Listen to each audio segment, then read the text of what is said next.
Hey, everybody. It is Great Mondays Radio. Uh, One of the biggest challenges we have, and one of the elements of working well, being an effective human at work, is persuasion. And today I have an expert in storytelling. And I would argue that means he's an expert in persuasion. Corey Rosen, his new book is called A Story for Everything: How to Apply Storytelling Tools and Frameworks for All Manner of Communication in Work, School, and Personal Life. So, Corey's going to teach us how to be better at telling stories so that we can get people to understand what we're trying to communicate. Corey Rosen, welcome back to Great Mondays Radio. My second time guest. I'm your Amazing. first second.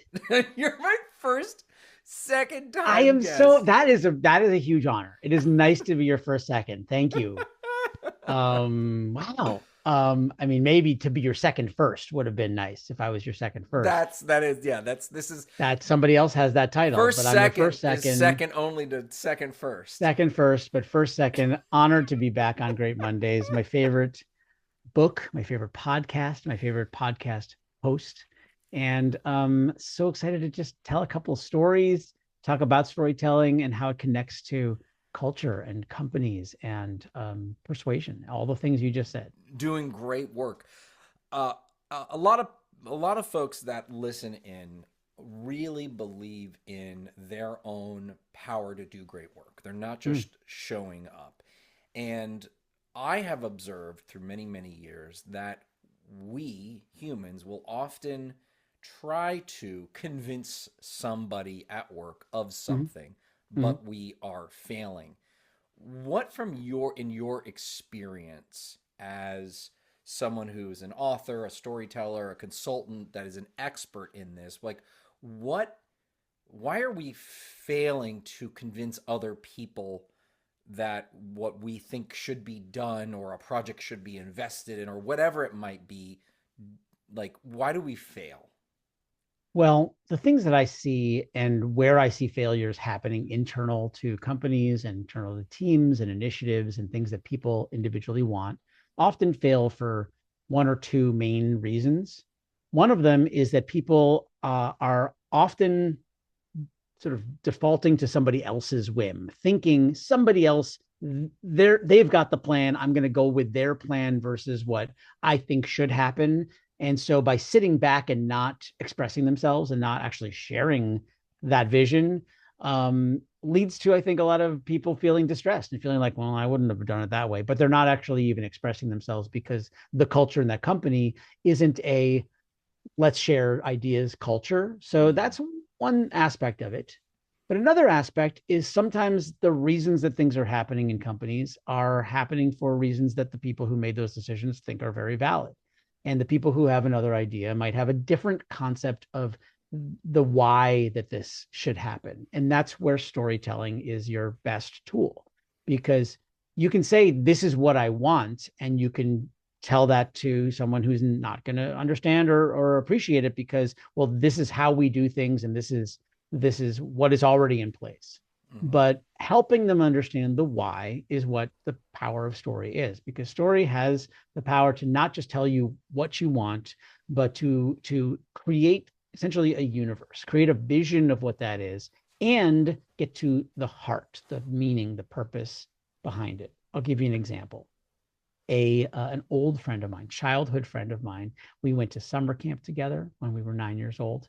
Then later in life, we went to college together, and now she is a second grade teacher in New Jersey. I live in San Francisco, and she read my first book, Your Story Well Told, which is all about telling stories, developing ideas for stories, crafting and telling stories.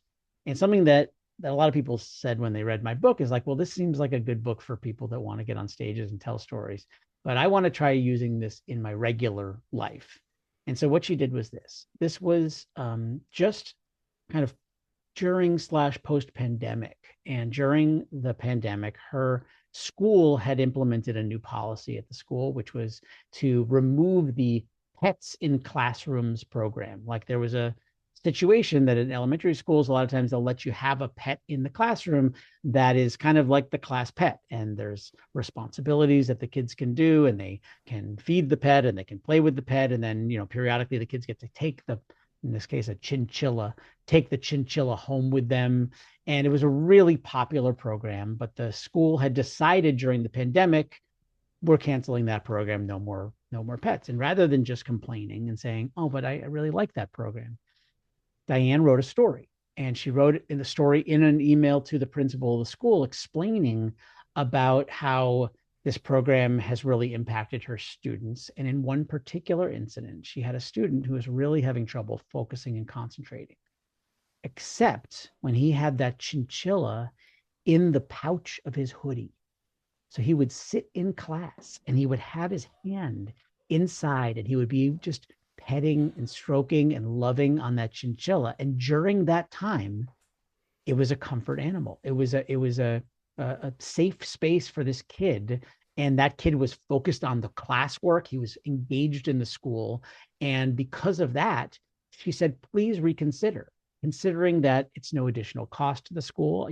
Generally I pay and other teachers pay out of themselves. The cleanup is all something that the kids are involved in, and the educational aspect is really powerful. Well, this one letter that she wrote got exactly the response that she wanted. And this is a true story where the teacher wrote back, said, thank you so much for sharing that story, because it was about a specific incident, a kid, an impact that pet had. And because of that, that policy was revoked. We will consider pets again. We will not make that a blanket policy in the school.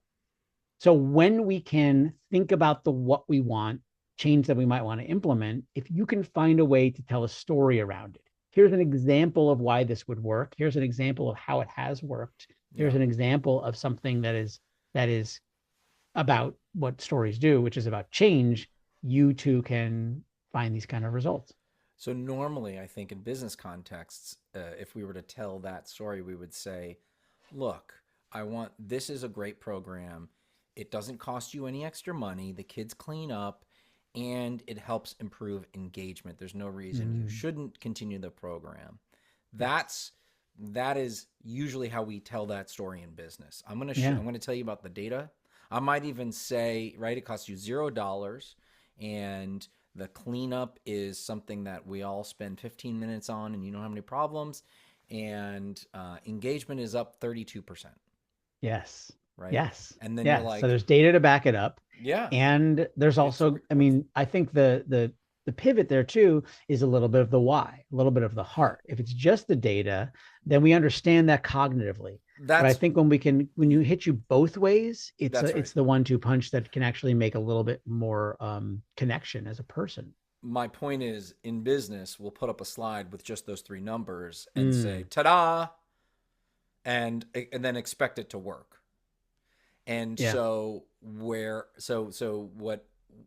we need to become better stewards of our own ideas or our own opinions is to be able to tell a story that illuminates or sets or softens the target up and say, it's like,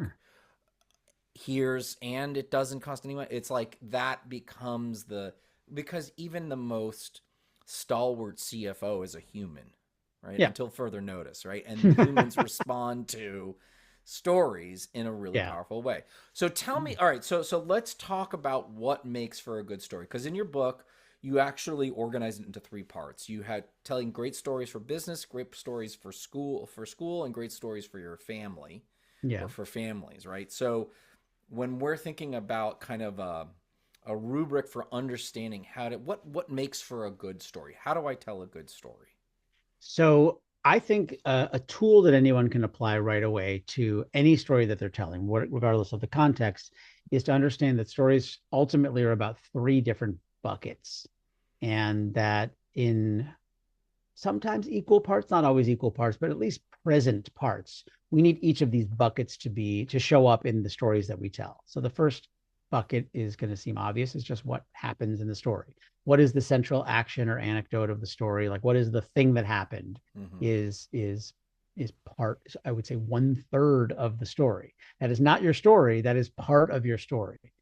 The second bucket is the description and color, the ways that we illuminate and sort of describe and create an understanding of that story through some specificity, through some details and some some examples, things inside of that. So it's not just what happens, but if you're telling me about the all hands meeting that you attended, and I could picture any number of different ways of picturing an all hands meeting, but if you say, well, it was in a cramped conference room where all 40 of the employees all squeezed together, elbow to elbow in the little chairs because the boss really wanted to break this news to everyone. So now I have a picture of the context of the situation. So Mm-hmm. using your senses, using all of your smell, sight, taste, creating like a visceral experience of that story is bucket number two. And then the third is the emotion, is the why, is the heart of that story. How did it feel being there? How did the character in the story feel? And when you can balance all three of those, what happens, description of it, and then the inner life of that story, then you've got a three-dimensional, an actual complex story. Mm-hmm. So this works in pretty much any context. If you want to make a wedding toast and you're saying, oh, well, I'll just tell the story about the time that, him and I went on vacation to, the Bahamas. Well, you can tell us about what happened, but I'm not going to see it. I'm not going to imagine it, experience it the way that you did. But if you can take me there into the texture and the bikini that he wore at the pool with the big bright Hawaiian colors and flowers on his Speedo that he was wearing when he got into the hot tub. Like, give us give us the visual that we can picture how Right. how awkward it was for you at that moment. And then the inner life, how he felt, how you felt, what it was like to be there, and why you realized that this was a moment that you were always going to remember and that you were going to have to tell at his wedding. Mm-hmm. Whatever that is, getting us into the space that you're not just telling us what happened and you had to be there kind of way, but integrating your listeners together with the experience of it will sync us up. So that works in business and school and in fundraising.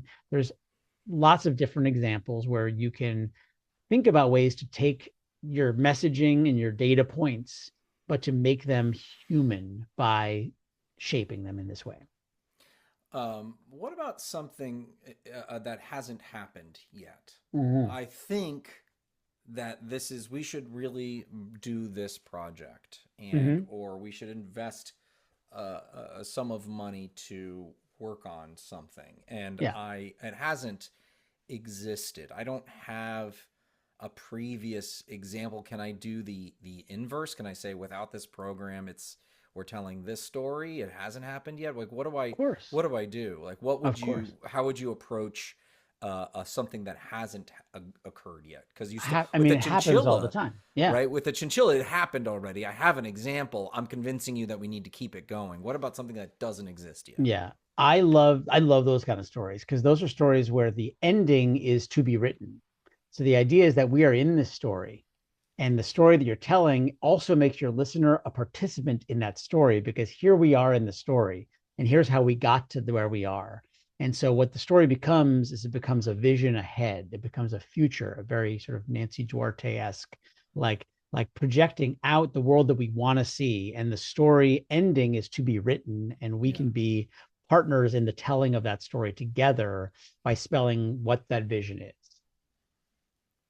So can you share, like, can you tell me, give me an example, like what would that sound like? Because I love that idea. I think it sounds Yeah. exciting. Yeah. How might that sound if I'm trying to, I have this vision, I have a program I've worked really hard to build Yeah. a Well, isn't plan that for it. what, It's just on paper, right? sure, sure. I mean, isn't that what fundraising and grant writing is all about? I mean, when we're creating and crafting any kind of a pitch, any kind of an ask, what we're doing is we're creating a vision of this is the world they want to build. And so, what's the once upon a time of that story is Mm, who am I and how did I get here? And why am I the right person? Why are we the right team? Why are we the best company to win this award, win this job, win this business, right?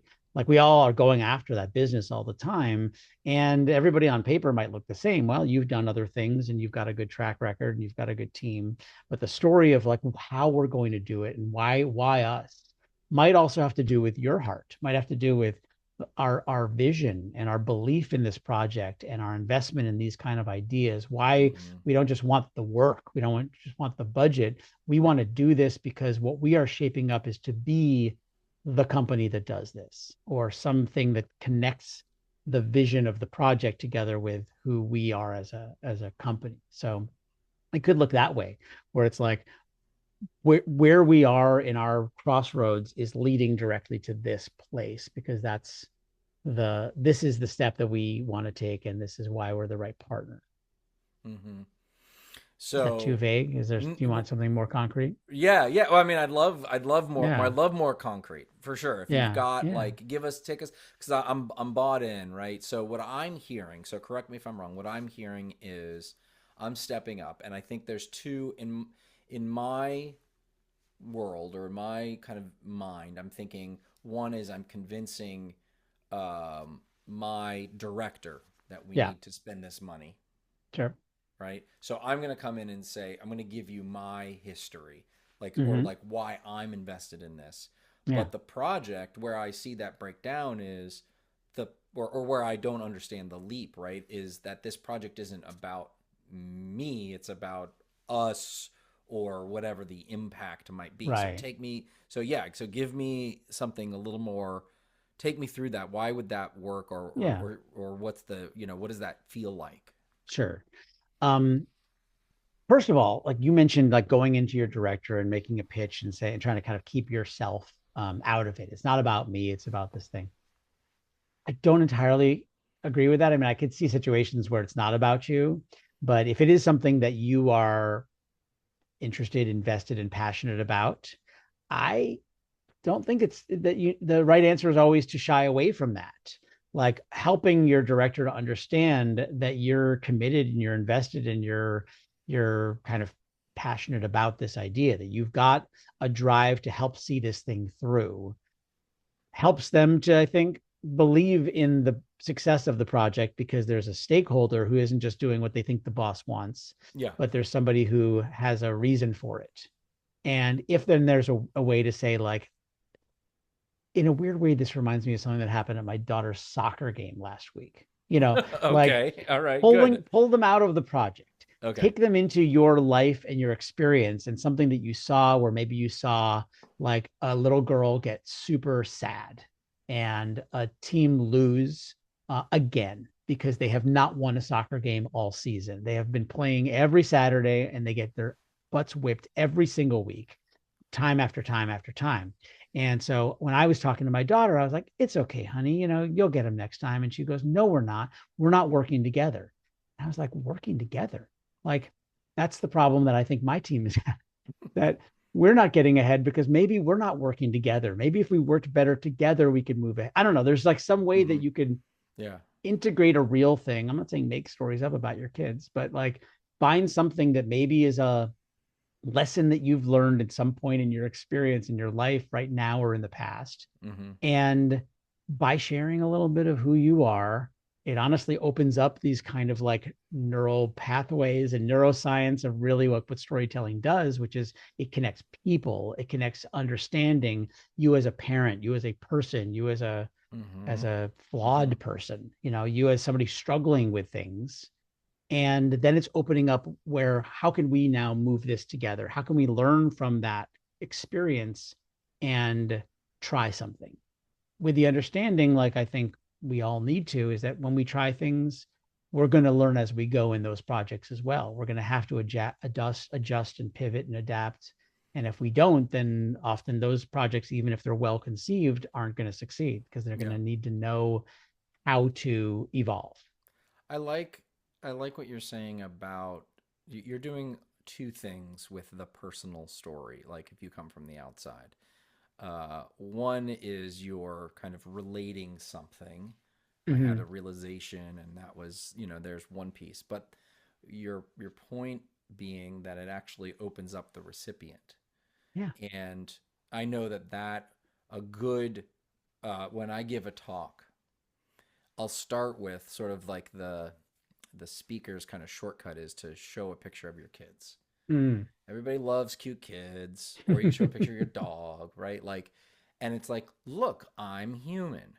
And that becomes Hmm. part of how you start to connect with your audience. And in this case, your audience might be your director.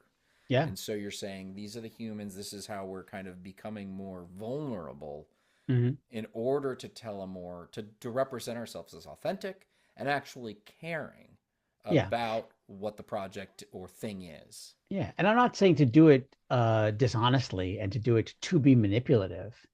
If anything, think about it as I want to connect with this person, this stakeholder, this director, this investor, this executive, this sales target.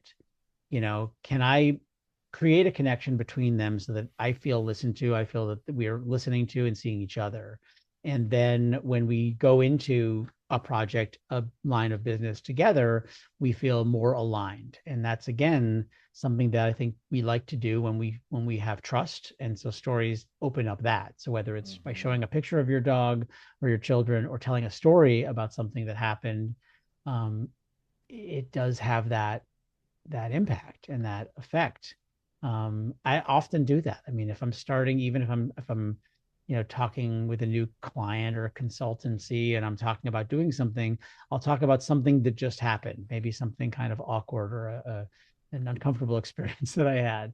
I don't start out with my wins. I'll start out with my humanity. I'll start out by talking about something that did not go so well. Mm-hmm. But here I am on the other side of it and excited to be talking to you right now. And in some way, I'm not trying to say be a sad sack or project only defeat, but humanity, being human, I guess is the concept, can make somebody relate and say, oh, actually something like that happened to me too. And now you're having a brief conversation. Mm-hmm. I actually just heard a really interesting story about an executive get together where a bunch of, let's say highly programmed and very important people were all getting together and they had to clear their calendars and they only had this one moment to all get together and have this meeting. And the sort of fly on the wall who was telling me the story said it was super interesting because when they got together, they didn't start out with the work that they had to do. They caught up and it's so good to see you. And they were talking about each other's, you know, kids in college and vacation that they did over the summer and the different things that they were doing. And they had this kind of like shorthand way of just like all connecting with each other. And then when they had done that, then work, work, work, work, work, and we're done. We've made those decisions and we're out. And everybody felt good and everybody felt done and they moved on.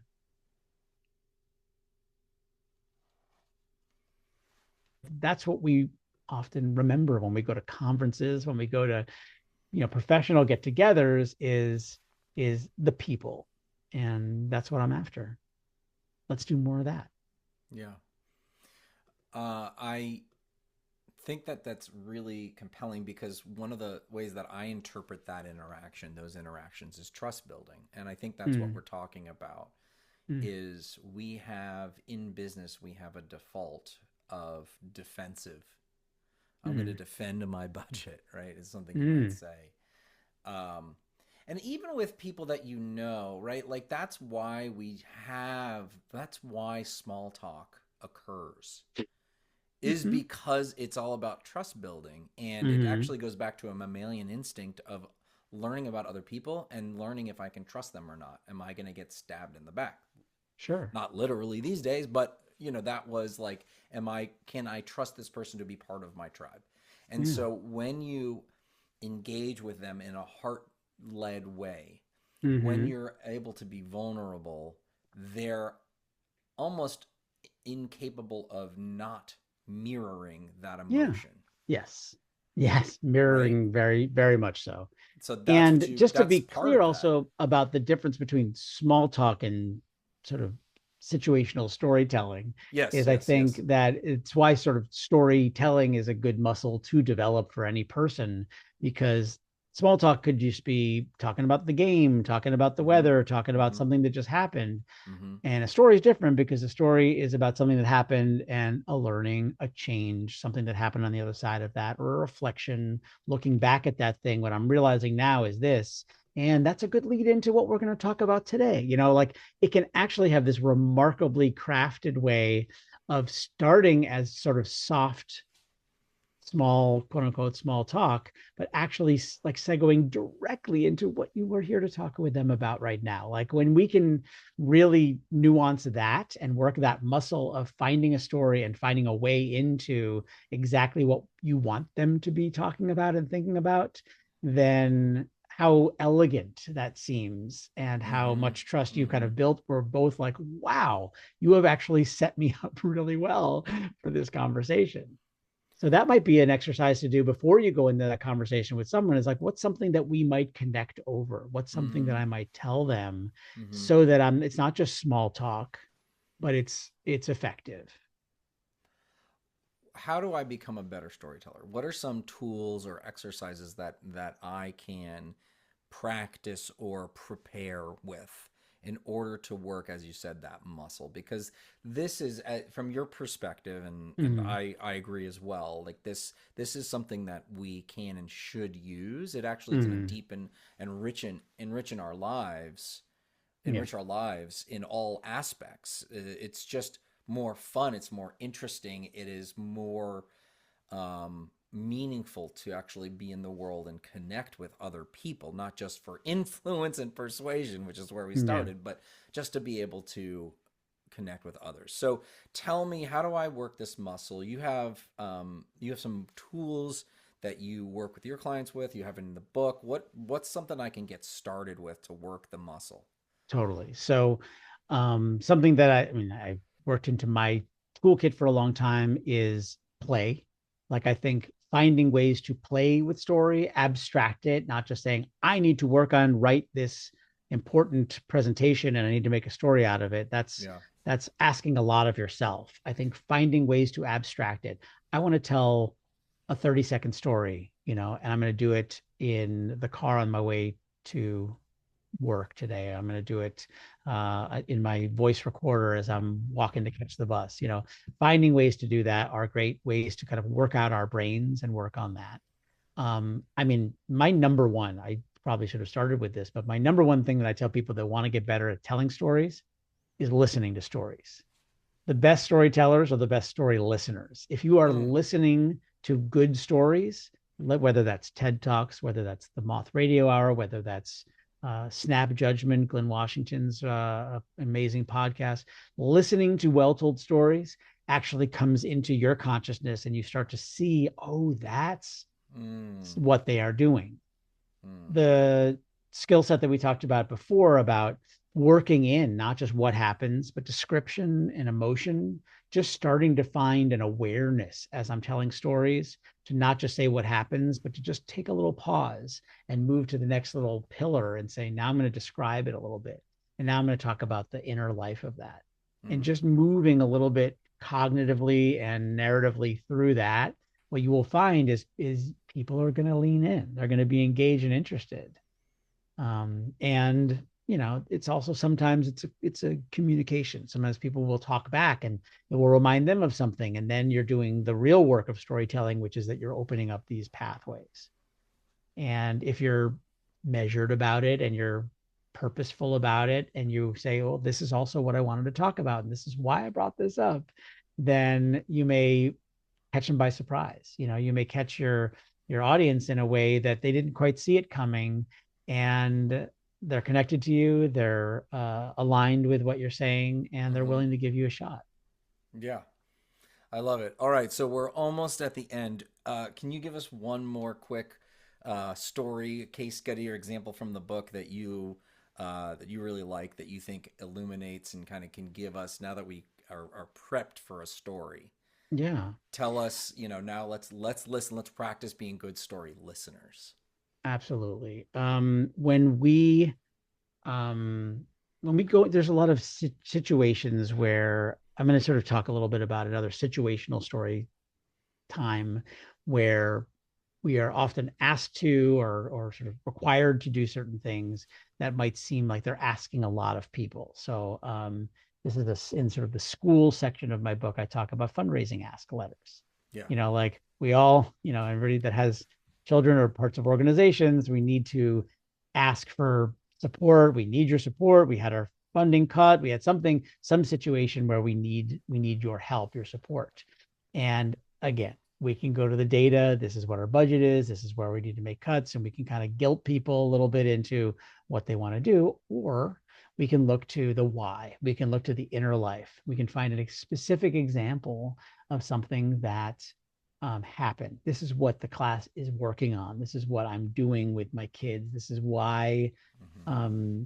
with this amount of when we can get to $1,000, we're going to be able to do this. And my kid and your kid, our community is going to be able to move through that. So whether that's in grants or in fundraising, ask letters, these are ways that we're cutting through the what it is that we need, and we're Mm-hmm. getting to the heart of what that story is.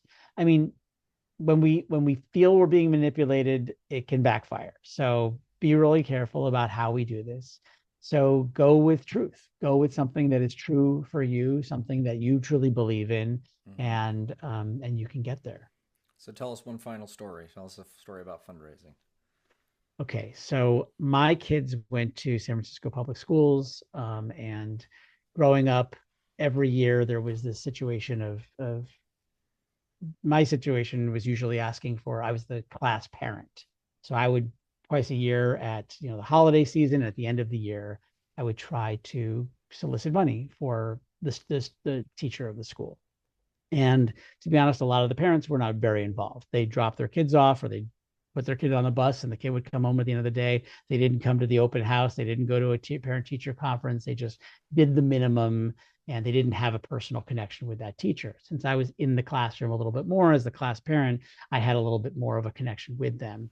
And something that I found actually was helpful, was supportive, wasn't specifically about a thing that happened in the classroom, but it was a kind of group think, I guess you would call it, sort of like an understanding that we are a community and there are 26 or however many kids are in, 35 families in this classroom, and we are raising money for, Miss W. And this is how to pay me. Make it super easy for them. This is how to do it. And I try to be super clear. There's going to be 3 emails. This is the first of the 3 emails. Please make a contribution right now. That way I won't have to ask again by the time of the second email, because I've maybe gotten 10 responses from the 35 in there. I will say, this is my second email of 3 emails. The last time I asked for this, and 10 families have participated. Thank you so much. We're up to $126. I would love to get participation. I would love to get just more participation. It doesn't matter the amount of money, but if I can get more families participating, that would really show that we are aligned as a community. And then after that, now the number of families goes up to 20 families out of the 35. So as my final ask, I will say that I was only going to give you 3. I'm not overwhelming them with information. It's my third and final ask. We're up to 21 families. So now the 15 who haven't participated, they know, oh, shoot, I'm the one who hasn't participated at all. They know, right? And year after year, I would say never 100%, but like 88 to Mm-hmm. 90% participation, even if they kicked in $5, $10. But by getting them to realize that we are one thing, we are a limited number of that thing, and Mm-hmm. I'm the outlier who's not participating, I was Mm-hmm. able to get really, really high participation in there. And some Mm-hmm. years the number was really nice. Some years the number was just fine. But I always found with that, with by engaging participation, we were going to do better than if I was just going to kind of rely on the 3 or 4, people who will always kick in. So it's what I hear in that is a social pressure, but it's illuminating the community piece of it. What you're saying is like, I'm going to visualize, right? So just like you were talking about the flower, the floral bikini, in the hot tub, you're saying there are 35 families, and right, it's almost like you're embodying that story. You're not just Yeah. telling that story, you're embodying it, and you're saying, this is our community, this is where we're all trying to do this together. I'm not Yes. asking you, I'm asking you to participate. Like, I'm asking Right. us. And I think Yes. that to me is what feels the most powerful learning from that particular way of storytelling. Nice. I like that you saw that in there because I think I felt that, but I love the way that you articulated that because it's true. Yeah. It's like any community that we're trying to raise money from and through, we can feel like just these kind of islands, like these disparate islands, but it's like, no, we are one with a cause, and our cause is our children's education or Yeah. our Yeah. soccer team or Yeah. Yeah. the team trip to wherever they want to go to the big tournament. Yeah. So when we are all part of it together, then there's a buy-in, there's a community, there's a trust, and there's a connection that we did something. We all did it. It wasn't just me, it was us. Yeah. Yeah. Yeah. Yeah. Amazing. Corey Rosen, author of A Story for Everything. How people, facts, and figures. People will forget facts and figures, but will never forget a good story. His book is out now. He's the founder of Your Story Well Told, author, of course, storyteller, of course, consultant, of course. He's doing amazing work helping people really get their ideas out into the world, regardless of business school or family. So great to have you on, Corey. Great to see you. Thank you so much Thank for you. coming on. Same. I'm going to take this forward and really think about. I've got some events coming up, and I'm going to think about how I'm going to engage my audience with even better storytelling. So thank you for this, Corey Rosen. Really appreciate you being on, coming on Great Mondays Radio. Love it. Thank you.